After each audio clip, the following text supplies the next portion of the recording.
tin này chúng tôi, ngày 28 tháng 3 là ngày kỷ niệm 61 năm giải phóng hàng triệu nông nô Tây Tạng.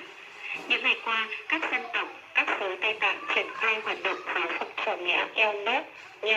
tham quan triển lãm online, tôi chụp ảnh với quốc kỳ, sách đỏ vào gia đình để bày tỏ lòng tri ân và tình yêu với Đảng và Tổ quốc.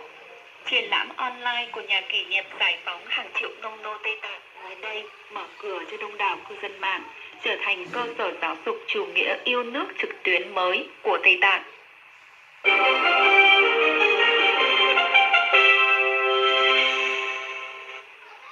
Mời các bạn tiếp tục theo dõi phần tin. Theo tin này chúng tôi, số liệu của trường đại học John Hopkins cho thấy, tính đến 17 giờ 13 phút ngày 27 tháng 3 giờ miền Đông nước Mỹ, trường hợp nhiễm COVID-19 của Mỹ đã lên đến 100.717 ca, 1.544 ca tử vong, ghi nhận thêm gần 20.000 ca nhiễm COVID-19 mới trong một ngày. Tính đến ngày 27 tháng 3 giờ địa phương, bang New York với tình hình dịch bệnh nặng đã ghi nhận 44.635 trường hợp,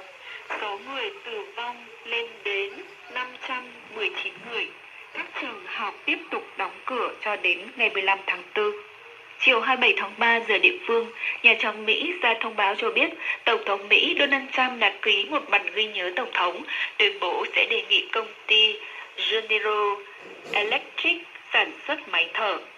Cùng ngày, Tổng thống Donald Trump đã ký dự luật kích thích kinh tế trị giá 2.000 tỷ đô la Mỹ do Quốc hội Mỹ thông qua, nội dung bao gồm tăng cường đảm bảo thất nghiệp, hỗ trợ vay tín dụng cho doanh nghiệp cũng như cung cấp càng nhiều vật tư y tế cho các bệnh viện, chính quyền các bang và thành phố.